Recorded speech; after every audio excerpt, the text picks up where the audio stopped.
Muito boa noite a todos. Sejam todos muito bem-vindos à casa do Senhor.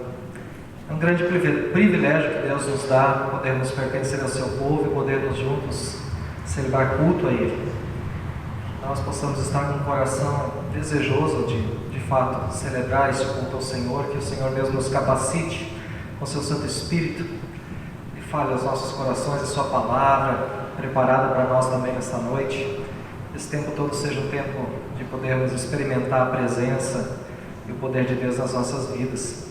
Que a graça, o amor e a paz do Deus que é Pai, Filho e Espírito Santo, no nome de quem nós nos reunimos, esteja conosco nessa noite e permaneça conosco sempre. Amém. Nós gostaríamos, para iniciar, de que aqueles que puderem se coloquem de pé. Queremos orar.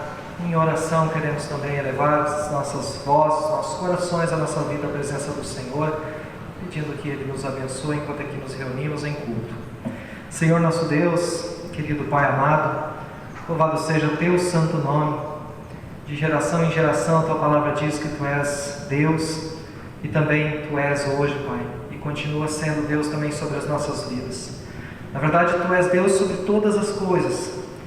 A diferença é que muitas pessoas não reconhecem, não reconhecem o seu senhorio. Algo que nós não queremos fazer. Nós queremos sim, Pai, com a Tua ajuda, reconhecer Teu senhorio e receber em nossas vidas o senhorio do Teu Filho, para que nós possamos, com Teu Santo Espírito, poder andarmos em Tua presença como Teus filhos e Tuas filhas, vivermos de forma que o Senhor deseja, que o Senhor tem buscado também nos ensinar e nos dirigir, nos orientar. Oramos pela Tua presença, Senhor. Convidamos, venha estar conosco. Faça-se presente aqui nesse lugar, Senhor. Nós desejamos isso. Pedimos que o Senhor abençoe a cada um que está aqui, com a Tua palavra, com o Teu amor, com a Tua presença, falando aos corações e mentes a Tua santa vontade, nos dirigindo e nos orientando na Tua santa palavra. Assim oramos em nome do Teu Filho Jesus. Amém. Amém. Se nós damos esse início a este culto e fazemos em nome do Trino Deus, como já falamos, e a Ele toda a honra e toda a glória. Amém. Podemos nos assentar? Como hino de acolhida, também cantamos ao Trino Deus, número 3, Deus Trino, em nome do Pai, do Filho e do Espírito Santo.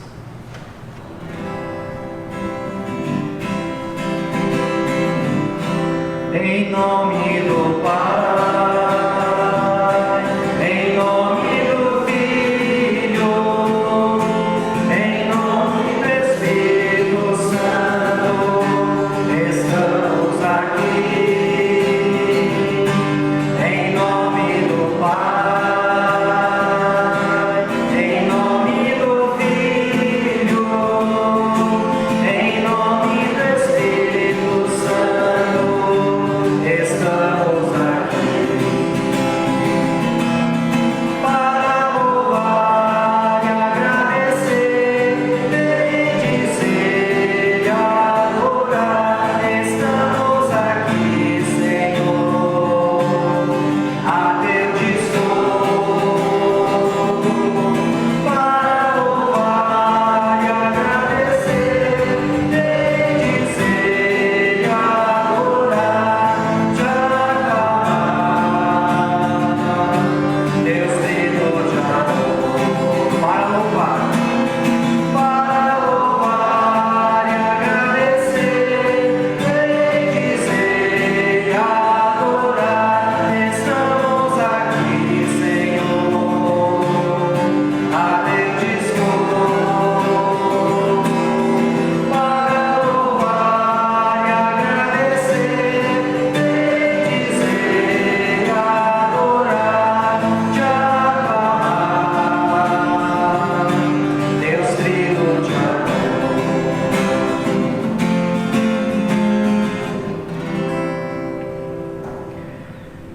Convido aquela pessoa que está aqui, Eloy. Eloy vai nos trazer os avisos desse culto, por favor. Muito boa noite à comunidade, boa noite àqueles que nos visitam, àqueles que nos dão a honra de participar desse culto. Em nome do presbitério, nós desejamos já antecipadamente um feliz final de semana e com a angústia de que amanheça segunda-feira com outras e novas novidades. Confesso que, tanto quanto vocês, eu estou muito preocupado e jamais me acostumarei a chegar no culto, não poder abraçar as pessoas, não poder... Mas é assim mesmo. Que Deus nos ajude. Os avisos são poucos, missionários, mas necessários. E já decorei também. O próximo culto é sábado que vem, no horário costumeiro, 7 horas.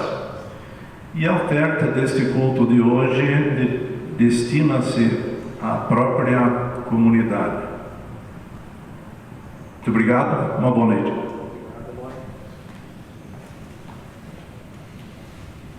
obrigado, Eloy. Nós estamos pensando a respeito das programações da comunidade, né? A princípio em fevereiro, pensamos já de começar algumas, mas também assim, de acordo com o tempo que nós estamos agora, nós não temos muita certeza de muita coisa, não só com relação à igreja, com relação aos grupos, né? Com relação à nossa vida em geral, a gente não tem certeza de muitas coisas. Então, como a gente já falou no último culto, alguns pais têm perguntado a mim sobre o ensino confirmatório, e disse, olha, do jeito que está agora, a gente não vai retomar nesse momento, né? A princípio a gente está pensando para março, né?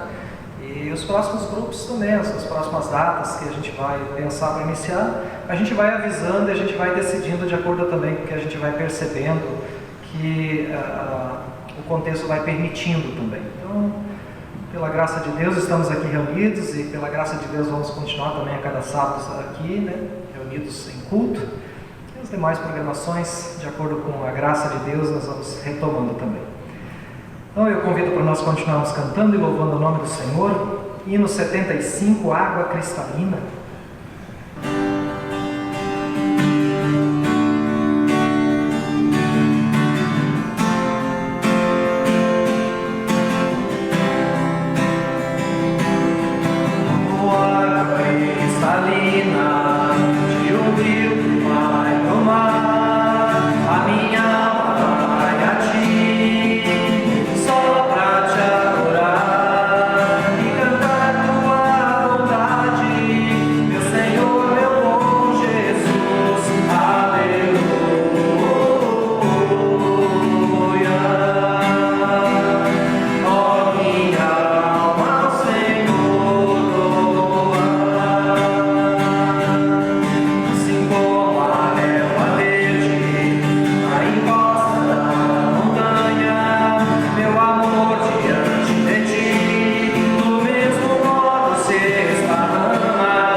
Hino 578. Queremos cantar como um só rebanho. Senhor Jesus é o nosso pastor e nós somos rebanho do seu pastoreio. Cantemos também como seu rebanho, como sua igreja.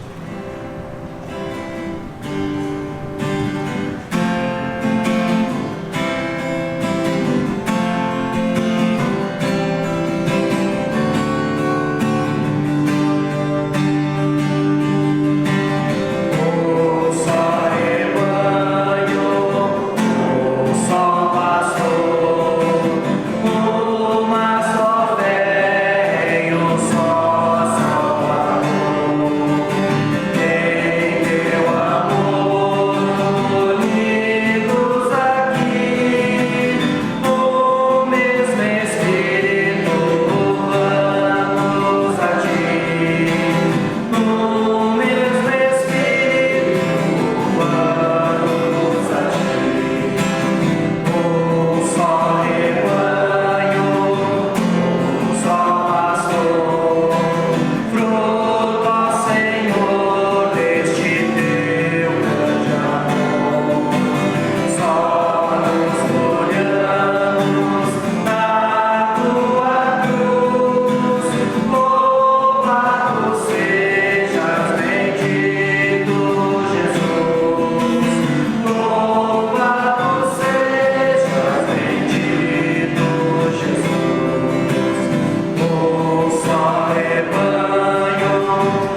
Eu peço que venha à frente as pessoas convidadas a nos trazer as leituras da palavra. Eu convido a comunidade, para quem puder, que nós possamos também nos colocar de pé.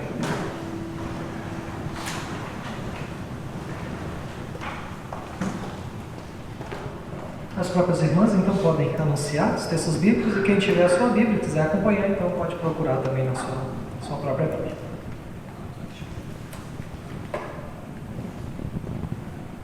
Salmo 15. Salmo de Davi. Ó Senhor Deus, que tem o direito de morar no teu templo, quem pode viver no teu monte santo? Só tem direito aquele que faz o que é certo, que é sincero e verdadeiro no que diz. Ele não fala mal dos outros, não prejudica os seus amigos e não espalha boatos a respeito dos seus vizinhos. Ele despreza aqueles que o Senhor rejeita, mas trata com respeito aos que o temem. Ele cumpre o que promete, mesmo com o prejuízo próprio. Empresta sem cobrar juros e não aceita suborno para ser testemunha contra pessoas inocentes. Aquele que age assim estará sempre seguro.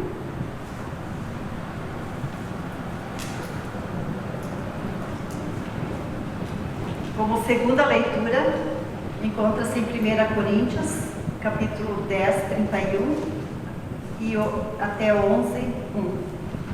1 Coríntios 10, 31. Portanto, quando vocês comem ou bebem ou fazem qualquer outra coisa, façam tudo para a glória de Deus. Vivam de tal maneira que não prejudiquem os judeus, nem os não-judeus, nem a igreja de Deus. Façam como eu. Procuro agradar a todos em tudo o que faço, não pensando no meu próprio bem, mas no bem de todos, a fim de que eles possam ser salvos. Sigam o meu exemplo, como eu sigo o exemplo de Cristo. Até aqui. Antes de cantarmos o próximo hino, assim nos prepararmos para o momento da meditação da palavra, temos um momento de oração, de confissão de pecados, possamos orar individualmente, colocando os nossos pecados pessoais diante da presença de Deus, depois interceder por todos nós.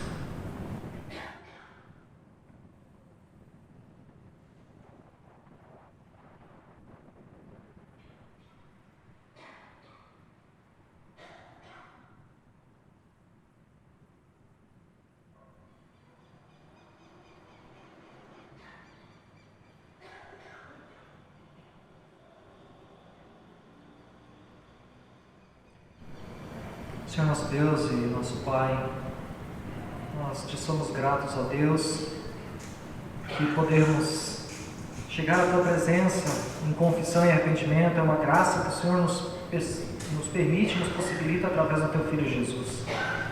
Se não fosse a Tua graça, nem isso nós poderíamos.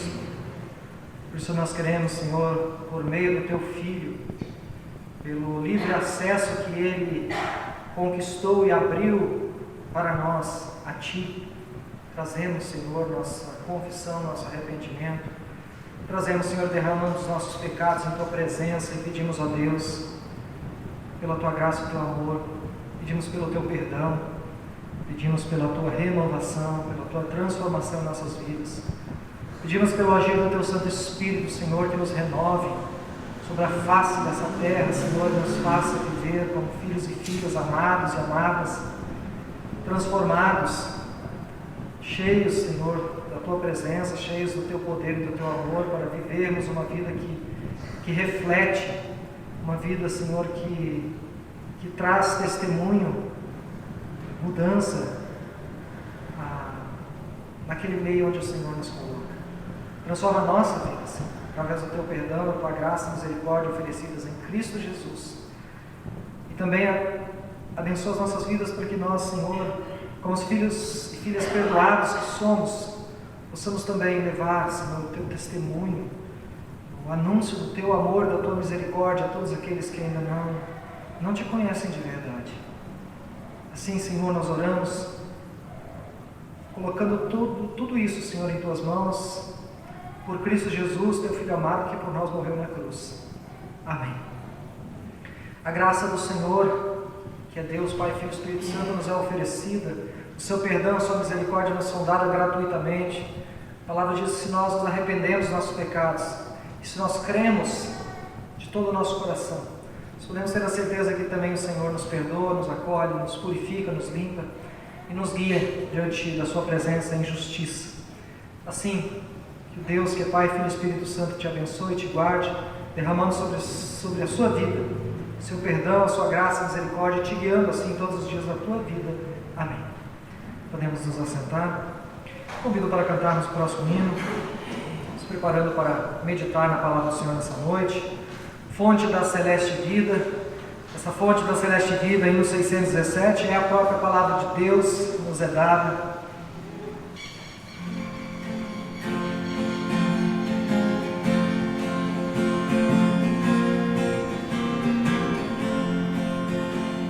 Fonte da celeste vida, vem, descobre o teu poder, vivifica o sem alento, faz os mortos reviver. Vida eterna, vem a todos conceder, vem a todos conceder.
Convido para orarmos, podemos permanecer assim como estamos.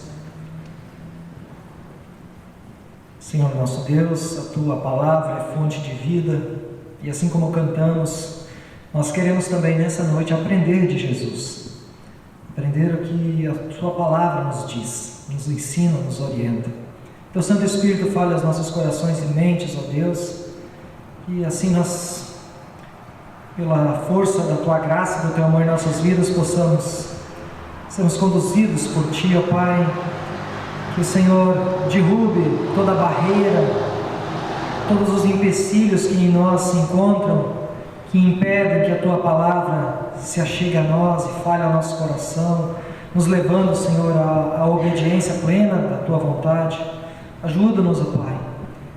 Coloca sobre nós o Teu Santo Espírito e toma em Tuas mãos tudo aquilo que hoje e agora, nesse momento, no nosso pensamento, no nosso coração, nossa mente, nos pesa, nos preocupa e tem poder, Senhor, nesse momento de nos desconcentrar, de levar a nossa imaginação, nossa concentração para longe desse momento que o Senhor quer nos falar. Por isso, Senhor, ajuda-nos, fala, ensina, mantenha-nos em Tua presença em nome de Jesus. Amém.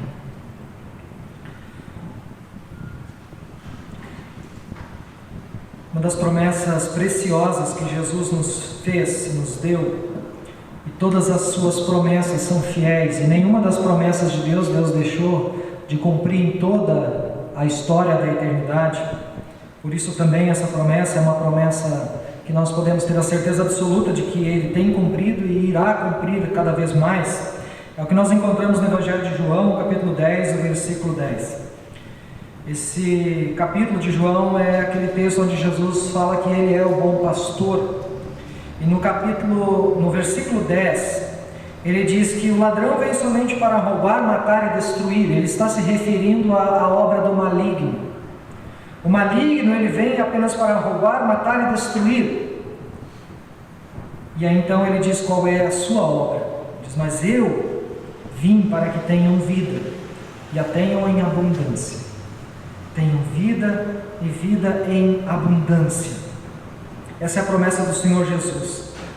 O que nós imaginamos sobre ter uma vida em abundância? O que significaria isso? Nós também poderíamos usar outro termo, que em vez de vida em abundância, vida plena, vida em plenitude, vida perfeita, vida completa, é o que Jesus tem para nós. O que seria isso? Nós poderíamos então, nesse momento, abrir a nossa Bíblia, e eu convido vocês a abrirem Atos. Nós queremos olhar para a vida de um homem, onde de alguma forma nós enxergamos, de maneira bem clara, marcas de uma vida de plenitude, onde a plenitude do Senhor esteve sobre a sua vida, e isso foi muito claro diante das pessoas que conviveram com Ele. Atos capítulo 6.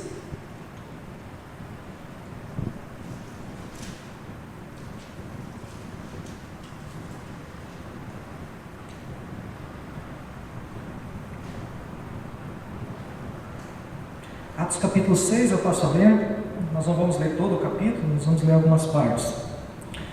A instituição dos diáconos.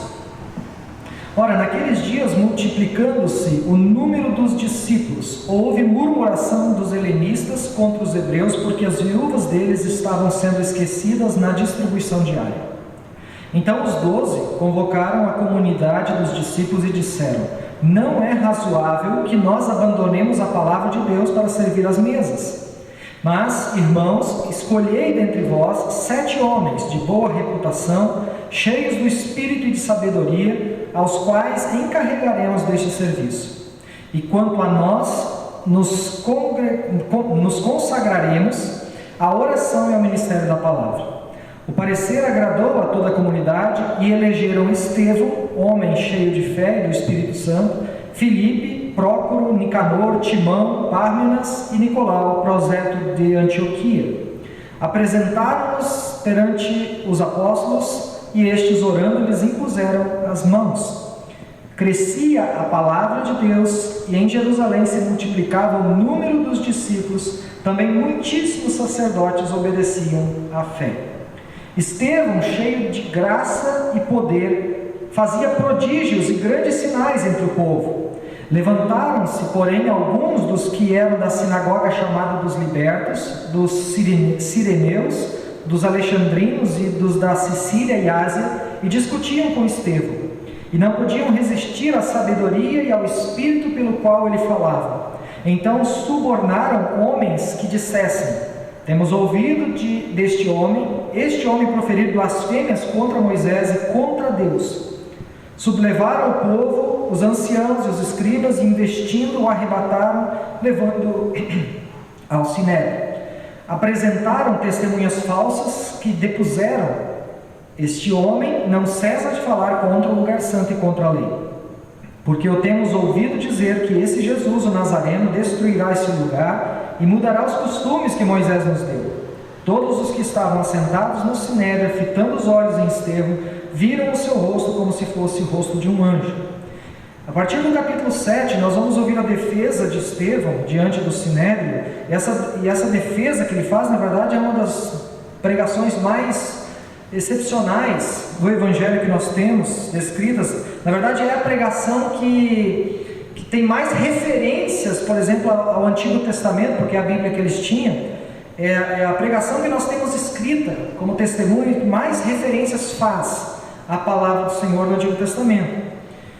Mas mesmo assim, o texto bíblico diz que eles o apedrejaram, porque dando ouvidos ou por inveja ou por muitos outros motivos que a gente sabe muito bem, que também fizeram com os demais discípulos e com o próprio Jesus, né? Condenaram esse homem à morte de maneira injusta, e no fim, quando ele estava sendo apedrejado, a Bíblia diz que ele olhou o céu e viu que o céu estava aberto, o Senhor Jesus olhava para ele e o recebia de braços abertos, e ele ainda diz no versículo 60 a respeito daquelas pessoas, ele clama, ele ora por aquelas pessoas que estão o apedrejando, dizendo: Senhor, não lhes impute este pecado. E com essas palavras, então, ele morre, ele adormece, que o texto diz. Essa é a descrição de um homem que viveu uma vida plena, a vida abundante que Jesus teve. E o que ele recebeu em troca disso? Ele foi morto apedrejado. Jesus diz que assim como ele era perseguido, os seus discípulos também seriam. Paulo vai dizer nas suas cartas que todo aquele que quiser viver piedosamente será perseguido. Quando nós pensamos em vida em plenitude, vida plena, vida abundante que Jesus tem para nos dar, nós fazemos ideias mais românticas dessa plenitude, onde tudo dá certo, onde não há nenhum problema, onde nós não tenhamos doenças, onde nós não tenhamos problemas financeiros, não tenhamos problemas relacionais, onde ninguém vai nos perseguir, nos zombar, nos criticar, onde todo mundo vai nos carregar nos braços, onde todo mundo vai nos aplaudir, onde tudo vai estar bem, tudo vai dar certo, tudo vai ser bom. Essa é a ideia que nós fazemos de vida em plenitude. Esse tipo de vida, esse tipo de ideia, quem oferece para a gente é o diabo. Porque ele mesmo diz para Jesus, lá em cima do monte, quando ele leva Jesus para cima do monte, mostra todas as terras, os poderes, e ele diz: está vendo tudo isso aqui, tudo de bom que o mundo tem, todo esse poder, toda essa glória, toda essa riqueza, eu te dou tudo isso, se prostrado me adorares. Já Jesus diz: aquele que quiser me seguir, negue-se dia a dia, tome a sua cruz e siga-me. Jesus, ele de fato quer nos dar uma vida em plenitude, mas a vida em plenitude que ele quer nos dar, em primeiro lugar, não nos enche de bens materiais, não nos poupa de passar por sofrimentos, de ter dores na nossa vida, de perder pessoas que amamos, de termos problemas financeiros, de ficarmos doentes ou mesmo nós morrermos. Não nos evita nenhum tipo dessas coisas.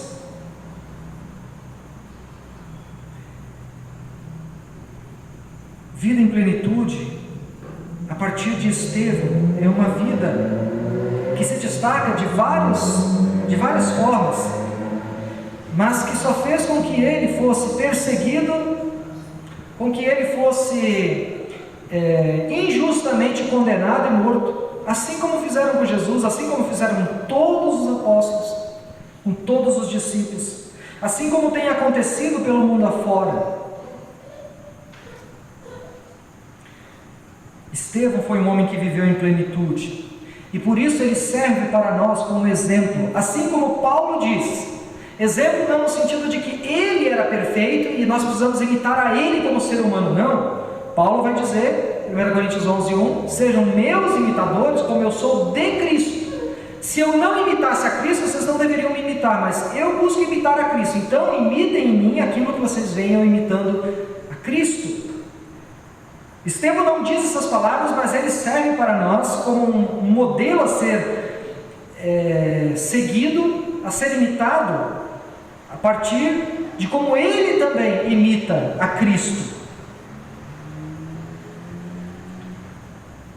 Ele é uma inspiração de fato para todos aqueles que querem viver uma vida piedosa, como Paulo vai dizer, ou seja, uma vida de fé, uma vida de arrependimento, uma vida de obediência e de amor ao Senhor diariamente.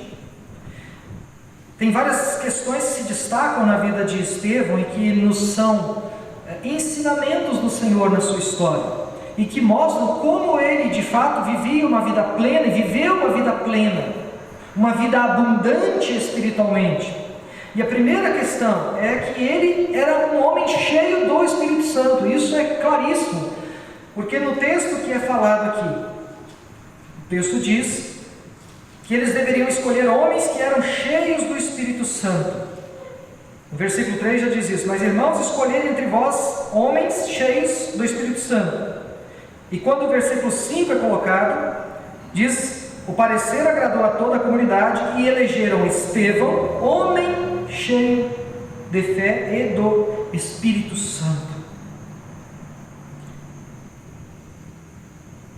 Todos nós devemos crer que temos o Espírito Santo. Se nós não tivéssemos o Espírito Santo na nossa vida, nós não poderíamos declarar que Cristo é Senhor. A Bíblia diz isso.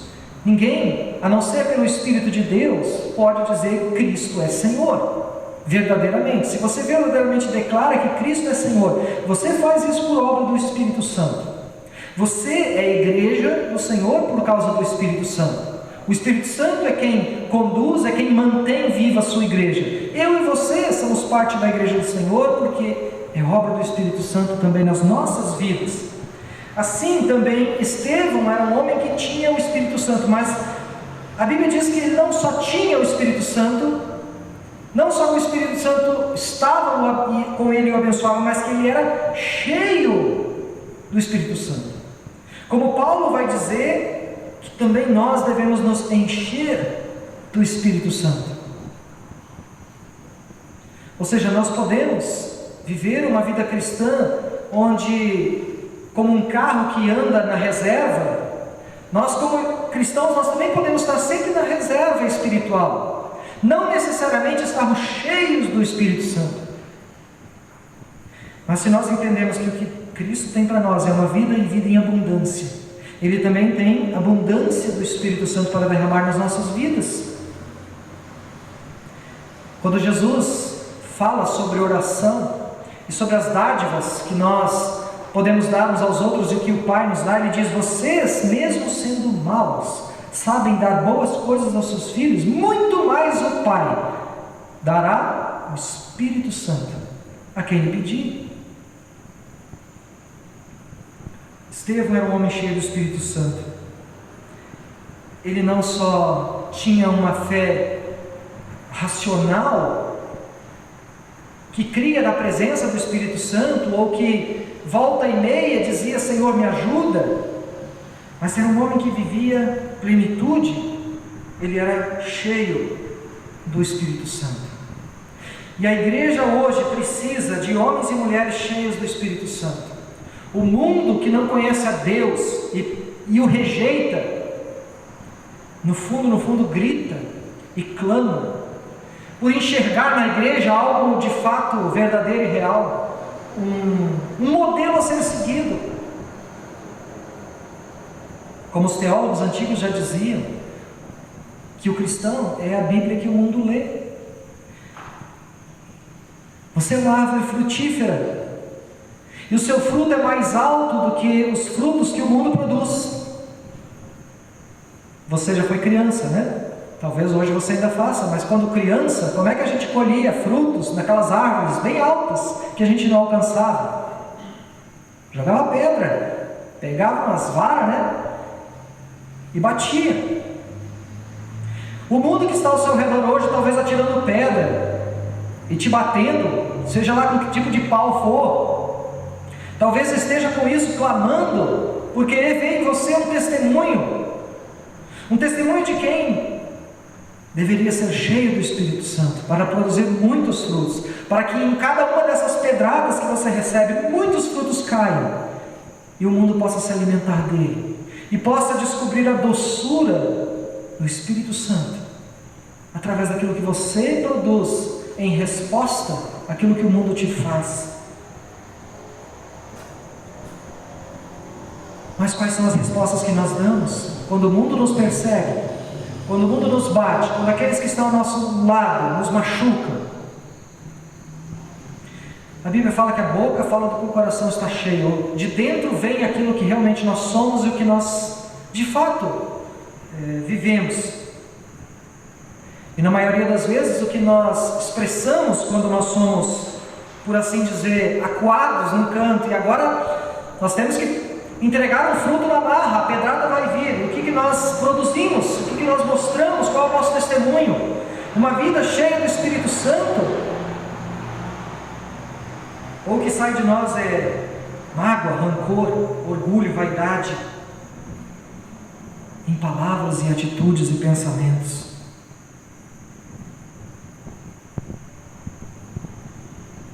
Nós temos muitas pessoas que hoje estão na igreja ou se dizem igreja, mas que em vez de estarem cheias do Espírito Santo, estão cheias de vaidade.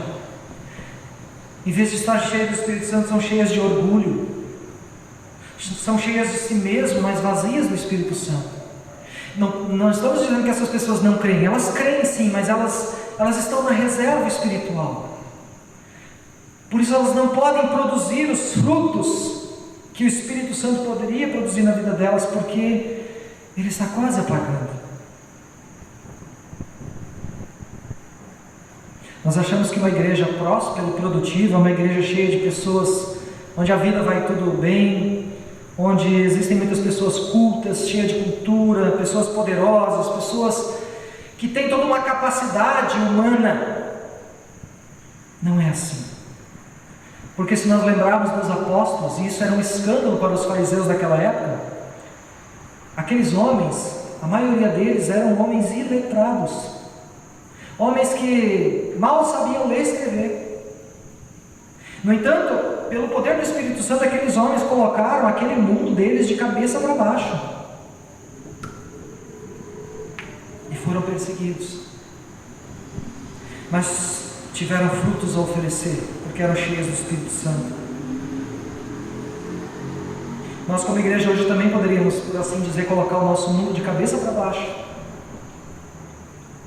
Nós poderíamos ser instrumentos poderosíssimos nas mãos do Senhor. Nós poderíamos, nas mãos do Senhor, ser instrumentos úteis para a sua obra.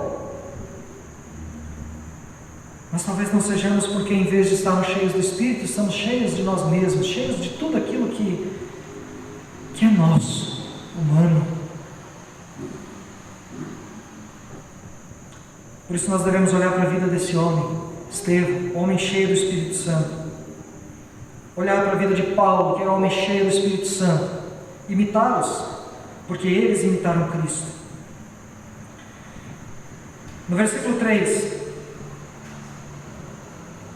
quando ali diz que deveriam ser homens cheios do Espírito, também diz que eles deveriam ser cheios de sabedoria. E essa é uma outra marca que se distingue na vida de Estevão. Estevão é um homem cheio de sabedoria. E o que é a sabedoria? Quantas vezes nós confundimos sabedoria com conhecimento? Conhecimento todos nós temos, em maior ou menor medida. Conhecimento de tudo quanto é tipo de questão. Mas conhecimento em si não é sabedoria. A verdadeira sabedoria é quando eu aplico o meu conhecimento de forma que ele possa de fato gerar frutos para o reino de Deus. Todo conhecimento que eu tenho, ele deve ser colocado em prática para que ele glorifique a Deus, para que o reino de Deus cresça. Eu estava lembrando de uma discussão que a gente teve uma vez na faculdade de teologia, ainda hoje eu estava conversando alguma coisa com a minha esposa sobre isso, e a gente estava falando, por exemplo, que pensando na teologia, sem a gente pensar em todo outro tipo de conhecimento, em todas as áreas, né? Nós estamos aqui falando na igreja, vamos pensar na teologia. No mundo teológico existem muitos homens e mulheres que são profundos conhecedores da teologia. E é só isso que eles sabem, eles conhecem teologia. Mas quando tem que aplicar essa teologia, eles não conseguem. É o que a gente chama de teólogo de gabinete. Homens e mulheres que às vezes escrevem livros maravilhosos que a gente lê, inclusive a gente se alimenta, e tem boas coisas ali para a gente poder aprender. Então a gente estava lembrando de um exemplo em especial que a gente conhece, de um homem que eu respeito muito e conheço, e sei que é uma pessoa muito inteligente, é uma pessoa que tem muito conhecimento teológico, mas a única oportunidade que essa pessoa teve para pastorear uma comunidade, para estar ali à frente de uma comunidade, logo abriu mão, a coisa não deu certo, não funcionou.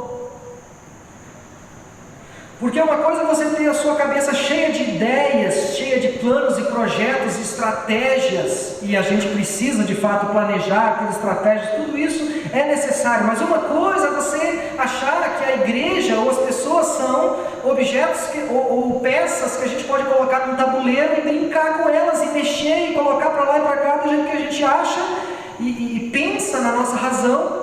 E aí quando você vai lidar com a realidade prática, não é assim que as coisas funcionam. As pessoas são seres humanos, seres vivos, filhos e filhas de Deus, cada um com o seu jeito, cada um com a sua personalidade, cada um com a sua maneira de pensar, com a sua cultura. Seria tão fácil se fosse um tabuleiro de xadrez, a gente sabe as regras, a gente joga em relação às regras e vamos em frente. Mas nós não somos peões num tabuleiro de xadrez. Por isso, mesmo na teologia, não nos adianta saber muita teologia, ter muito conhecimento teológico, e inclusive eu digo, não adianta nem a gente saber toda a Bíblia de cor, se nós não podemos aplicar verdadeiramente isso na nossa vida e nas nossas relações.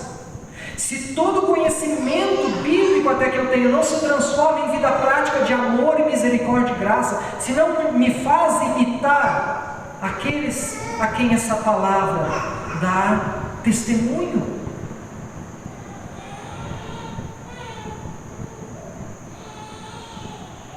É como uma frase que eu li de um livro, um tempo, diz: uma pessoa pode ser ao mesmo tempo culta e tola, e outra pode ser iletrada e sábia. O reino de Deus não necessita, em primeiro lugar, de pessoas cultas que tenham capacidade para poder ter visão estratégica, de planejamento, essa coisa toda. Tudo isso tem o seu lugar. Mas eu tenho conhecido, inclusive, algumas denominações que falam muito nisso, e que a igreja parece mais uma empresa, de tanto que se fala de estratégias e marketing, isso e aquilo. É um linguajar de empresa, mas onde Deus faz parte desse negócio?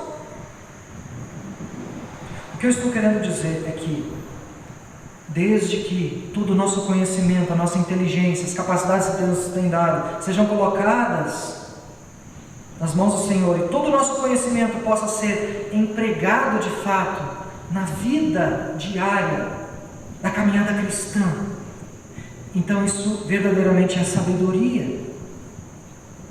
Como eu falei, no capítulo 7, vocês leem em casa depois, toda a defesa de Estevão é uma pregação maravilhosa que ele faz, e você vai ver a quantidade de citações que ele tem. Alguém, para fazer a quantidade de citação que ele fazia, era alguém que conhecia a palavra, ele tinha conhecimento da Bíblia. E o que ele faz? Ele usa o conhecimento que tem para empregar isso no seu testemunho. Então ele torna isso em sabedoria. O que adianta eu saber tantas coisas, mas não aplicar?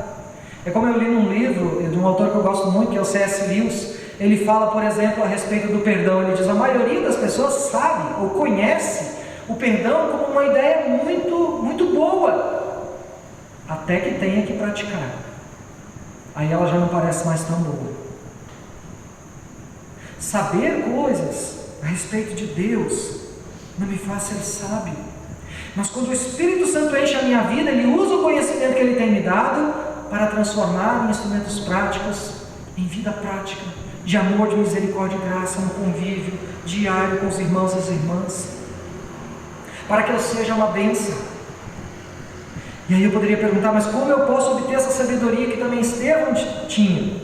Tiago nos dá a resposta. Ele diz: aquele que precisa de sabedoria, peça a Deus, e Deus não vai lhe negar.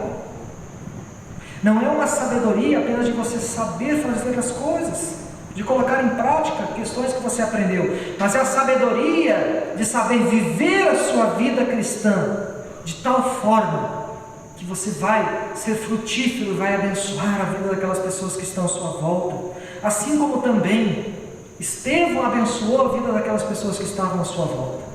E de que forma ele abençoava a vida daquelas pessoas? Ele era um grande pregador, ele era um homem proeminente no meio dos discípulos, ele era alguém importante, que ocupava um cargo importante, se sentava numa cadeira importante lá em cima. A Bíblia diz, não, ele era diácono, ele servia as mesas. E a Bíblia diz que para isso, ele precisava ser homem cheio do Espírito Santo e de sabedoria. Quando às vezes nós fazemos pouco caso, damos pouco valor a algumas coisas nas quais Deus nos chama, e que Deus requer o nosso sim, que Deus requer que nós aceitemos, coloquemos a nossa mão. Estevão poderia ter dito, por que eu vou desperdiçar toda a minha vida em plenitude que eu tenho, sendo garçom de viúvas que nem judias são, né? São lá das gregas e tudo mais. Mas não, para fazer aquele trabalho que era tão espiritual e tão importante quanto dos apóstolos, que era a oração e a pregação da palavra, precisava de homens cheios do Espírito Santo e cheios de sabedoria. Porque se ele não fosse cheio do Espírito Santo, cheio de sabedoria, ele não cuidaria ali daquelas pessoas como Deus desejaria que ele cuidasse, e fizesse daquelas pessoas que se sentiriam amadas e acolhidas por Deus. Então, Estevão, em todo o seu conhecimento da palavra, Deus o abençoou para que ele, com sabedoria, através do seu servir às mesas, fizesse disso uma pregação viva.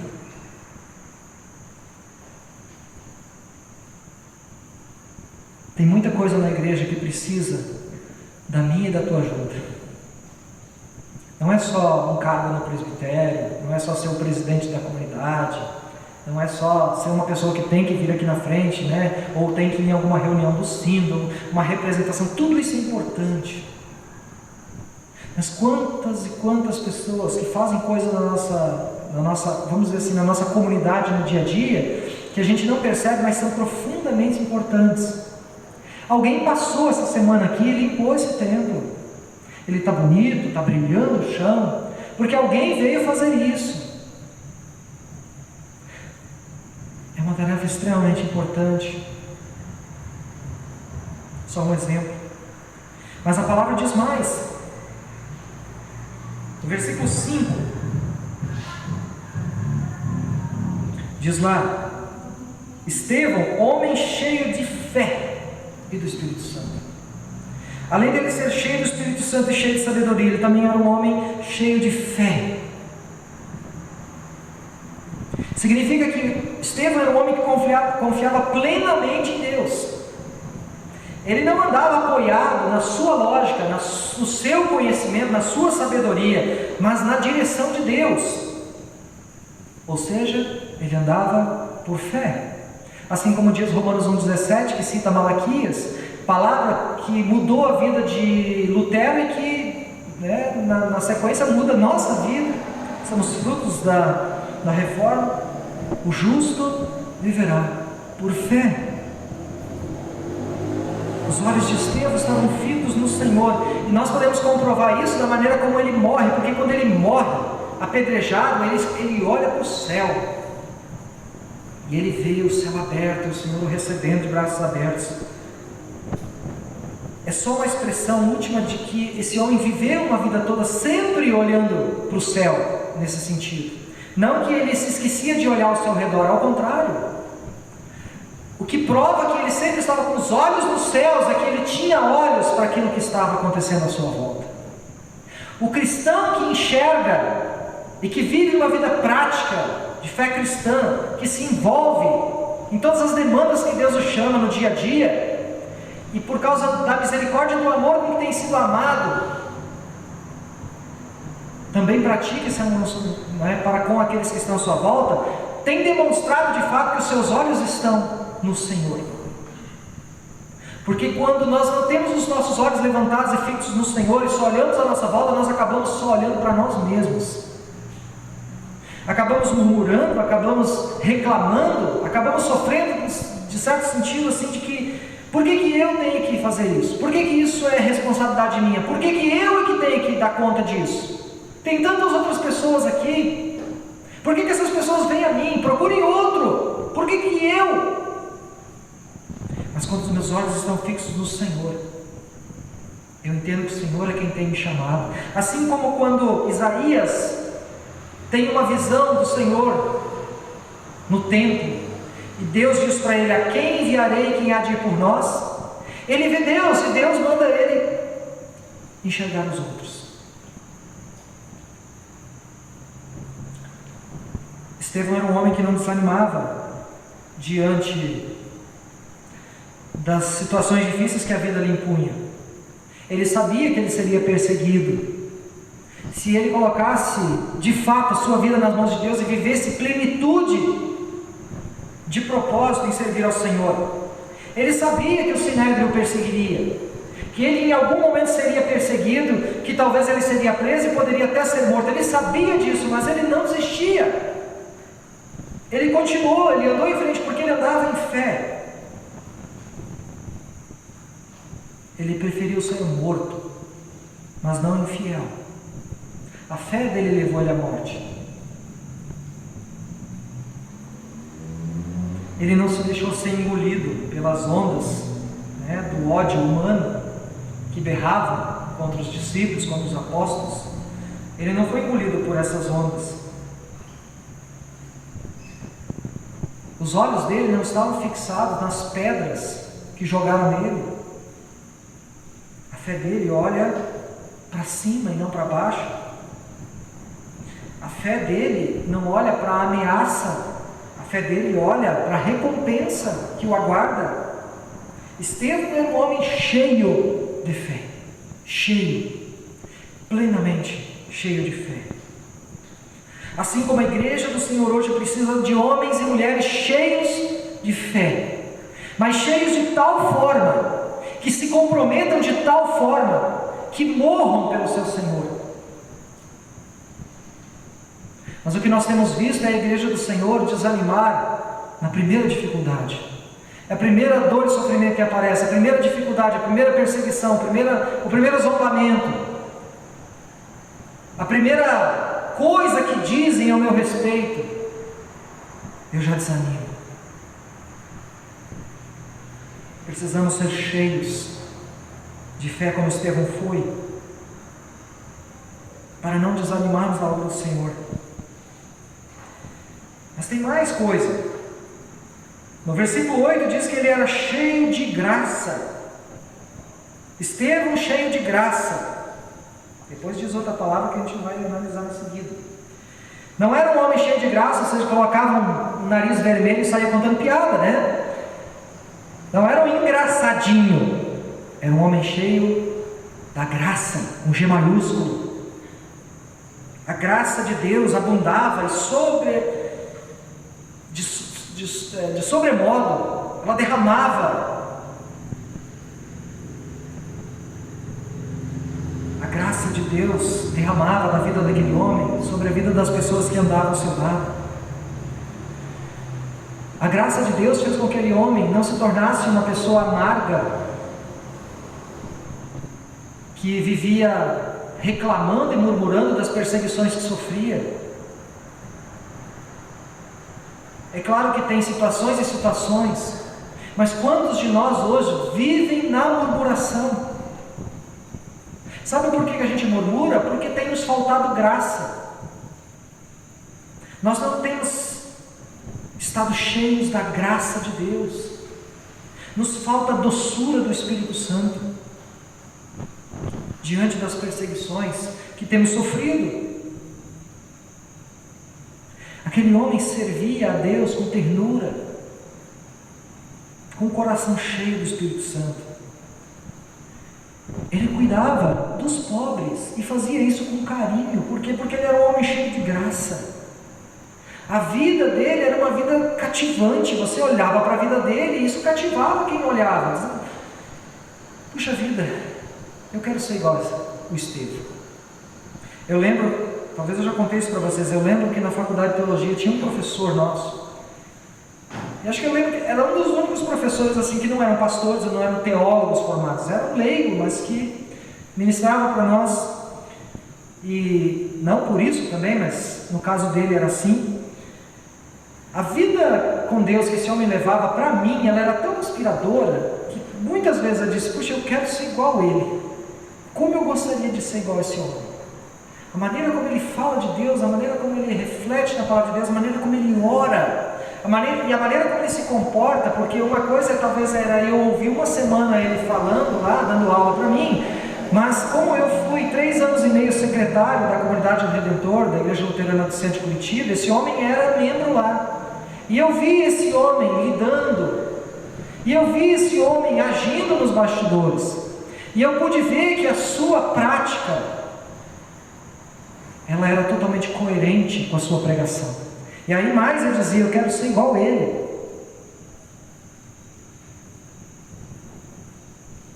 Porque ele me inspirava, ele me cativava. Até hoje eu penso nele nesse sentido. Era um homem cheio de graça. A graça nos faz ser cativantes, a graça nos faz ser pessoas que vão motivar outros a querer ser como nós. Porque nós temos buscado imitar a Cristo, e não porque nós somos bons, ou somos bonitinhos, ou somos queridinhos. A graça nos faz ser de tal forma que nós vamos ter um caráter irresistível para as pessoas que nos enxergam, porque o Senhor Jesus é irresistível, e o Senhor Jesus é cheio de graça. Por que as pessoas se aproximavam dele e não dos fariseus, dos mestres da lei? Por que aquelas pessoas que eram escorraçadas da sociedade daquela época chegavam a Jesus com alegria, com facilidade, sem medo? Porque ele era cheio de graça.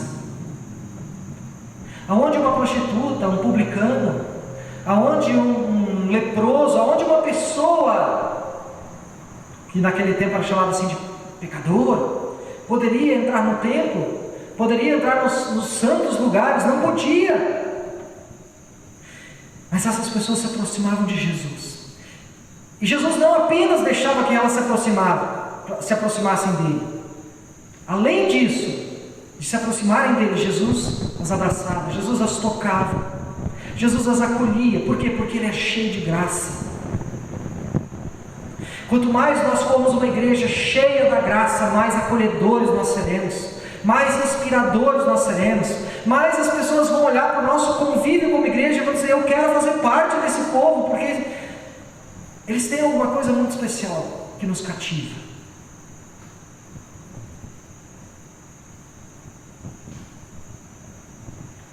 Se nós queremos aproximar as pessoas do Senhor, através do nosso exemplo, nós precisamos ser pessoas cheias da graça, como Estevão era. Ele era cheio de poder, também diz o versículo 8, cheio de graça e poder. A Bíblia diz que ele não era uma pessoa que apenas falava, mas ele também praticava. Deus havia dado a ele também dons de fazer obras incríveis e espetaculares. Mas não é somente a isso que se refere o texto bíblico. Ele agia coerentemente com poder em todas as coisas que Deus lhe dava a mão para fazer. A maneira como ele cuidava do ministério que Deus deu a ele, que era servir as mesas, ele fazia isso poderosamente no Espírito de Deus, de forma com que essas pessoas que ali eram servidas por ele, se sentiam servidas pelo próprio Deus, acolhidas pelo próprio Deus. Nós precisamos estar cheios do poder de Deus para fazer qualquer coisa para o Senhor e pelo Senhor. Ninguém pode fazer nada para Deus, ninguém pode fazer nada por Deus se não estiver cheios do seu poder e da sua capacidade. Quantas vezes, inclusive pastores, lideranças, cristãos, acham que podem servir ao Senhor e podem fazer coisas para Deus com as suas próprias capacidades, com o seu próprio poder, e aí nós não entendemos quantas pessoas se cansam da caminhada de igreja E não vem a hora de pegar o fardo e jogar fora e dizer: não quero mais, estou cansado. Que outra pessoa faça. E outras a gente vê a vida toda carregando o seu fardo, carregando a sua cruz, servindo o Senhor com alegria, porque fazem isso não com a sua capacidade, mas fazem isso com a capacidade e o poder que Deus lhes tem dado. Assim, Deus também precisa de pessoas hoje na sua igreja, que toda a sua igreja não apenas seja pregadora da sua palavra, o que já é extremamente importante, mas também que o conheça, que o experimente, que seja capacitada pelo seu poder e trabalhe capacitada pelo seu poder e faça as coisas inspiradas e capacitadas pelo poder do Senhor. No capítulo 7, como eu já disse, nós temos ali a defesa de Estevão, nós temos uma pregação maravilhosa e excelente de um homem que é cheio do conhecimento da palavra, por isso cita a Bíblia um monte de vezes. Significa que ele era um homem cheio da palavra. Ele não apenas lia a Bíblia, ele se enchia dela, fazia dela o seu alimento, fazia dela a sua água. Era um homem que conhecia com profundidade a palavra de Deus, e é por isso que naquela hora, quando ele necessitou se defender diante daqueles homens, ele não se defendeu, ele defendeu a Cristo. Ele não defende a si mesmo, ele defende a Cristo e o seu reino.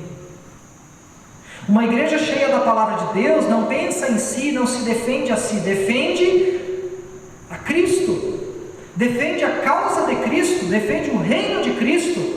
Nós não fomos chamados para, em primeiro lugar, nos preocupar com a nossa defesa própria. Em primeiro lugar, quem cuida disso para nós é o Senhor. Nós somos chamados para, em primeiro lugar,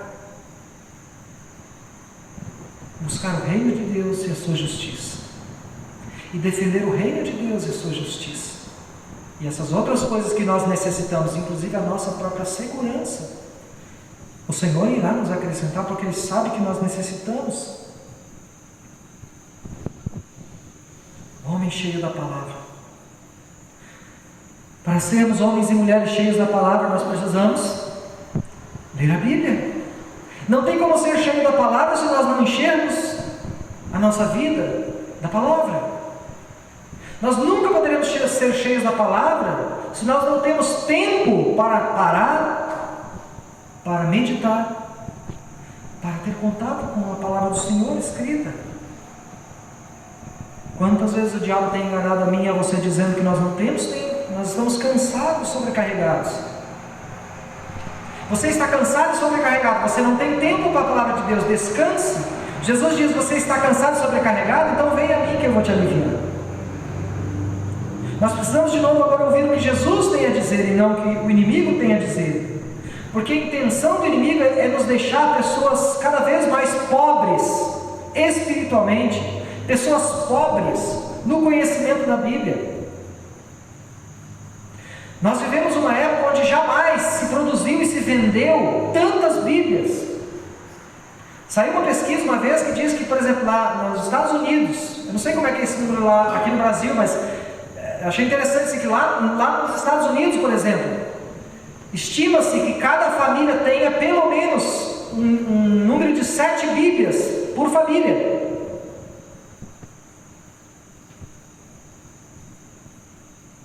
Mas, por mais versões, por mais oferta que a gente tenha do livro em si, do material em si, parece que nós vivemos uma geração que sabe menos da palavra do que as gerações anteriores. Como também um teólogo disse, nós vivemos num tempo de grande analfabetismo bíblico. Não significa no sentido de você não saber decorado, porque tem pessoas que às vezes têm dificuldade mesmo em decorar, não conseguem. Não é esse o problema. O problema é, de fato, ter uma vida cheia de desejo de se aprofundar na palavra, de encher a sua vida com a palavra. Nós precisamos ser cheios da palavra. Jesus disse: não se preocupem com o que vocês devem dizer, porque quando vocês tiverem necessidade de dizer, de testemunhar diante das pessoas, a minha palavra lhes vai ser dado. E aí a gente pensa: mas isso é coisa especial para os apóstolos, eles eram cheios do Espírito Santo, então Deus dava a sua revelação para eles na hora e eles sabiam o que falar. E quando nós olhamos a pregação de Estevão, nós vamos ver que esse homem faz citações bíblicas. Ele não fala novas revelações. Ele não é um homem assim, de um poder meio pentecostal, assim, que cai fogo do céu, então agora ele fala em êxtase, coisas que ninguém sabia. Não! Ele é um homem cheio da palavra. E ele testemunha aquilo que ele leu, aquilo que ele conhece. E é exatamente o que o Espírito Santo estava fazendo naquele momento, dando a ele o que ele tinha que dizer. Mas não algo que ele precisava inventar, ou que Deus tinha que dar novo ali, uma invenção nova para ele, mas aquilo que Deus já havia dito. Nós também temos toda a palavra de Deus à nossa disposição. Quantas vezes nós achamos que nós não temos o que dizer para o mundo? Nós não temos o que dizer, ou não teremos o que dizer, se nós mesmos não nos enchermos do argumento divino, da palavra do Senhor. A palavra de Deus nos enchendo, ela nos capacita, nós mesmos vivemos de acordo com a vontade de Deus, mas também nos capacita a pregar, a testemunhar. O Espírito Santo vai agir na vida daquele que lê, fazendo com que naquele momento certo você se lembre daquela palavra. Quantas vezes já aconteceu na tua vida? Num certo momento da tua vida, talvez um momento de dificuldade, ou num momento onde você precisava dar um conselho para alguém que te buscou e que estava em dificuldade, sofrimento, e você não sabia o que dizer, e de repente, parece, né? Que do nada, veio um versículo na tua cabeça. Você lembrou de um texto, de uma história bíblica, talvez você nem lembre onde estava escrito, isso não é importante, em primeiro lugar. É claro que é bom você saber onde está escrito, mas em primeiro lugar isso não é mais importante. E de repente, naquele momento, para aquela pessoa, para você mesmo, aquela palavra que você lembrou, trouxe uma resposta para o seu coração. Ou trouxe uma resposta para aquela pessoa e ajudou aquela pessoa que veio te buscar. E você acha que de repente foi a sua memória que ajudou. Não foi. Foi o Espírito Santo que te lembrou. O Espírito Santo trouxe à sua língua aquilo que devia ser falado. Porque a palavra do Senhor. Eu termino com o último ponto que é profundamente importante. E que com certeza a igreja do Senhor precisa dessa marca, precisa estar cheio disso, para ser uma igreja verdadeiramente que impacta o mundo. É o que nós vamos encontrar lá no final do capítulo 7, quando Estevão está sendo apedrejado, no versículo 60, versículo 59, e apedrejavam Estevão, que invocava e dizia: Senhor Jesus, recebe o meu espírito. Então ajoelhou-se e clamou em alta voz: Senhor, não lhes impute esse pecado. E com essas palavras adormeceu. O que ele fez aqui? Exatamente aquilo que Jesus tinha feito na cruz. Senhor, perdoa-lhes, porque eles não sabem o que fazem.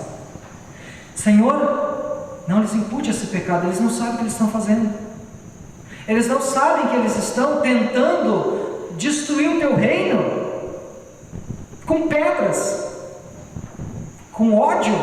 Eles não sabem o que eles estão fazendo, que eles estão matando o teu servo, que eles acham que podem destruir, matar e interromper o fluxo do teu reino. Eles não podem. Senhor, perdoa-lhes.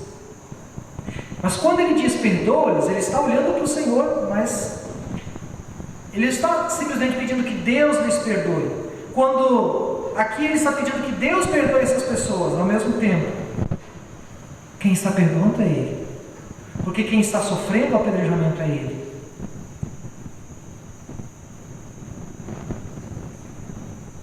Como disse C.S. Lewis, o perdão parece uma boa ideia, até que a gente tenha que praticá-lo.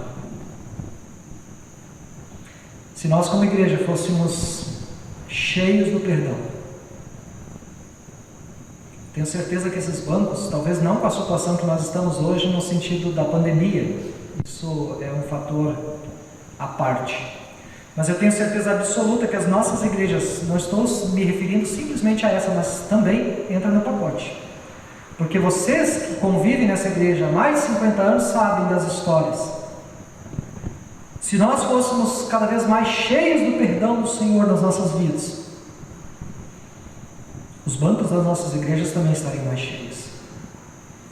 Quantas pessoas que mantêm esses bancos vazios e não estão aqui, porque o que falta é o perdão.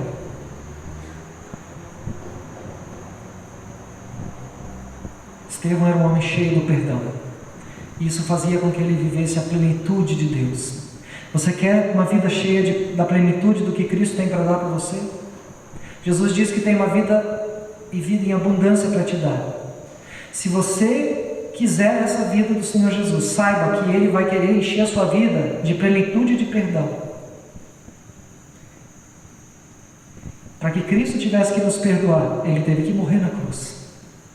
Para que nós tenhamos que exercer o perdão nessa vida, um preço muito caro vai ser cobrado de nós, porque nós vamos ter que abrir mão daquilo que talvez seria o nosso direito.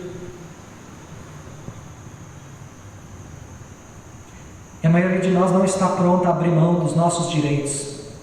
É meu direito ficar bravo com fulano, porque veja o que ele fez comigo. É meu direito ficar magoado com ele, porque veja o que ele falou. Veja o que ele fez.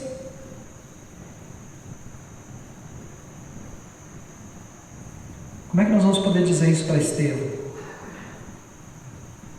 Ele estava sendo apedrejado. Já pensou? Eu e você numa situação dessa?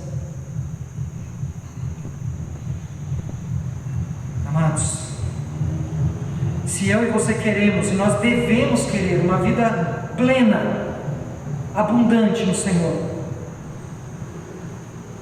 peçamos ao Senhor que nos encha do seu Espírito, peçamos ao Senhor que nos encha de sabedoria, de fé, de graça, do poder do Senhor, que nos capacita do alto, que nos encha da palavra, que nos encha do espírito de perdão.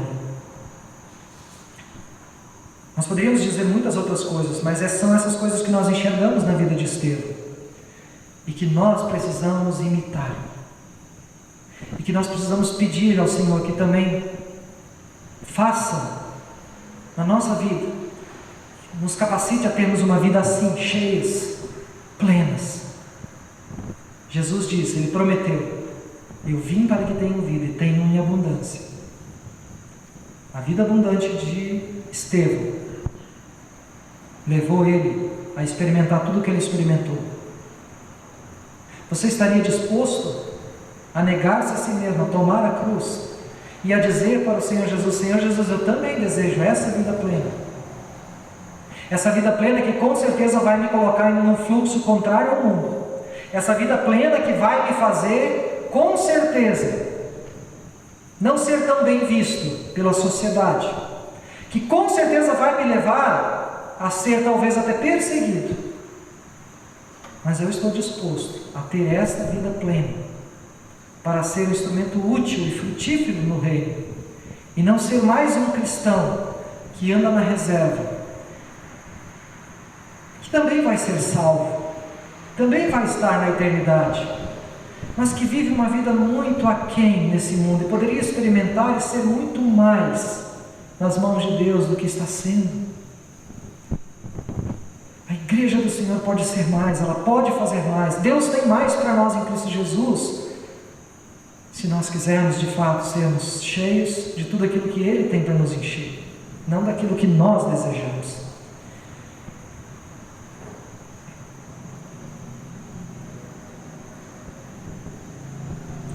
Que Deus nos abençoe, que Deus nos ajude a procurar em primeiro lugar o reino de Deus e a sua justiça, e que todas as outras coisas nos sejam acrescentadas. Oremos.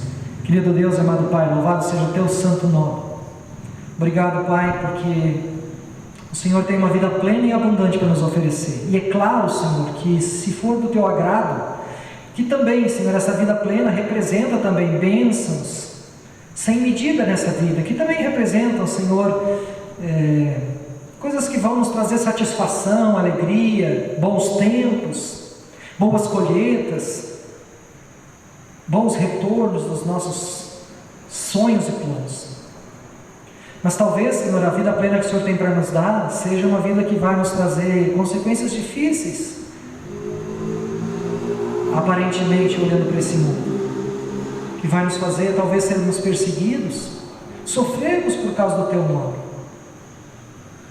Oh Pai, ajuda-nos, para que o nosso coração esteja disposto a querer ser cheio de Ti, sermos uma igreja cheia de Ti, assim como Estevão foi. Ajuda-nos, Senhor. Nós queremos ser instrumentos muito mais poderosos, muito mais frutíferos, muito mais úteis em Tuas mãos.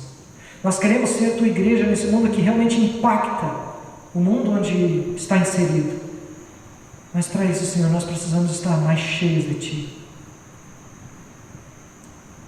Que o Senhor derrube em nós, quebre em nós tudo aquilo que se impõe contra a Tua vontade. E que o nosso coração possa estar totalmente disponível a Ti. Toma-nos em Tuas mãos e faz a Tua obra em nossas vidas, Pai. Em nome do Senhor Jesus. Amém. Nós vamos cantar o último hino. Enquanto cantamos, podemos nos achegar ao altar do Senhor, trazendo as nossas ofertas. Nós vamos deixar também cestos nos primeiros bancos para aquelas pessoas que tiverem alguma dificuldade para subir os degraus. Então você traga ao Senhor a tua oferta e faça com alegria. A palavra assim diz: Deus ama quem dá com alegria.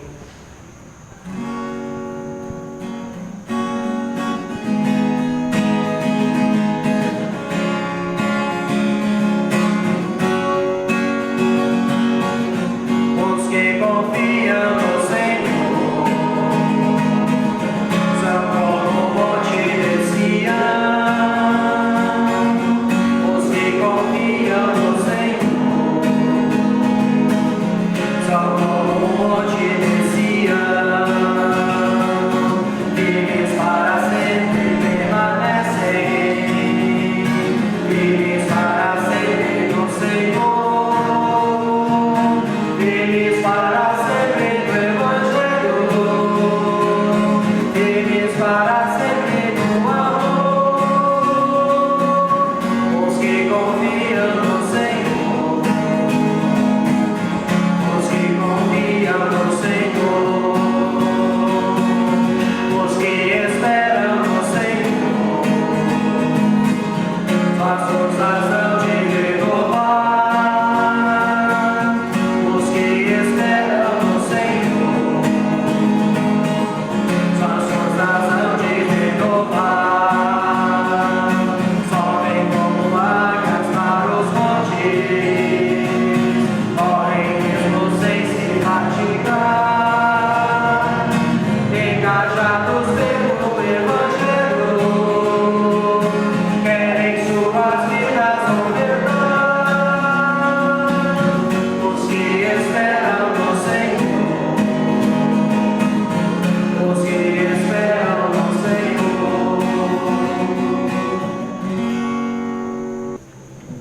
Convido a quem puder, coloquemos de pé, oremos um momento de oração, de intercessão, depois juntos a oração do Senhor Jesus. Senhor nosso Deus, amado e santíssimo Pai, obrigado porque Tu és um Deus que nos ama e nos tem para dar muito mais do que nós podemos pedir ou pensar ou podemos desejar. E muito diferente talvez do que nós poderíamos querer. O Senhor nos tem para dar o enchimento do Teu Santo Espírito, para nos capacitar, Senhor, para toda boa obra, para sermos Tua igreja e vivermos com poder, e vivermos, Senhor, de maneira digna do Teu nome, como pessoas dignas que vivem o arrependimento e a fé. Assim, Senhor, como diz a Tua palavra, o justo viverá por fé, que nós também possamos ser Tua igreja que vive cheia da fé, e assim prega, e assim testemunha, assim age, de acordo com tudo aquilo que o Senhor é e que o Senhor nos ensina.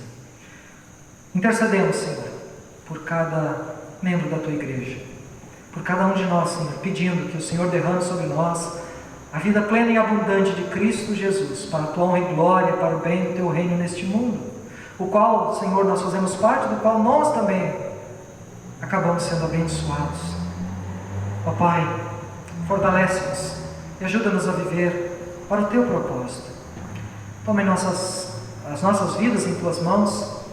Toma, Senhor, tudo aquilo que nós temos como necessidade, tudo aquilo que nos falta, tudo aquilo que nos é necessário, ó Pai, cuida, acrescenta segundo a Tua boa vontade nas nossas vidas, seja o que for, Pai, que o Senhor nos encha da certeza de que nada daquilo que nos é necessário virá nos faltar, porque o Senhor é o nosso pastor e de nada teremos falta. Assim como com certeza não tem nos faltado nada até agora, segundo a Tua boa vontade. Oramos, Senhor, por aqueles que entre nós estão enfermos, por aqueles que entre nós, Senhor, também estão hospitalizados. Lembramos, Senhor, de maneira especial, que foi pedido em oração pelo Osmar Lima. Nós queremos estar orando por esse irmão que está internado, está se preparando para fazer uma cirurgia cardíaca. Colocamos esse irmão em Tua presença e pedimos a Deus que Tu esteja o abençoando, esteja preparando ele para esse tempo de cirurgia, também esteja tomando a família em Tuas mãos, para que também eles possam, na confiança em Ti, descansar e na esperança em Ti aguardar também, que a Tua boa mão, Senhor, há de também agir através das mãos dos médicos, e que essa cirurgia seja bem sucedida e ele possa voltar para o seu lar, Senhor, com saúde e restabelecido. Assim, Senhor, oramos intercedendo por ele e por todos os demais, Senhor, que entre nós tem a sua necessidade e necessita, Senhor, do Teu toque, necessitam, Senhor, da Tua presença e da Tua ajuda de maneira bem específica. Assim, Senhor, nós entregamos tudo mais em Tuas mãos e oramos a oração que o Senhor Jesus nos ensinou. Pai nosso que está no céu, santificado seja o Teu nome. Venha o Teu reino, seja feita a Tua vontade, assim na terra como no céu. O pão nosso de cada dia nos dá hoje, e perdoa-nos as nossas dívidas, assim como nós também perdoamos aos nossos devedores. E não nos deixes cair em tentação, mas livra-nos do mal. Pois Teu é o reino, o poder e a glória para sempre. Amém. Que o Senhor te abençoe e te guarde. O Senhor faça resplandecer o seu rosto sobre ti e tenha misericórdia de ti. O Senhor sobre ti levante o seu rosto e te dê a sua paz. O Pai, o Filho e o Espírito Santo te abençoe e te guarde em todos os seus caminhos. Vamos na paz do Senhor e sirvamos a Ele com alegria. Bom final de semana, uma boa semana que se inicia a todos. A graça e a presença do Senhor Jesus conosco. Amém. Obrigado pela presença de cada um. Voltem em paz para os seus lares.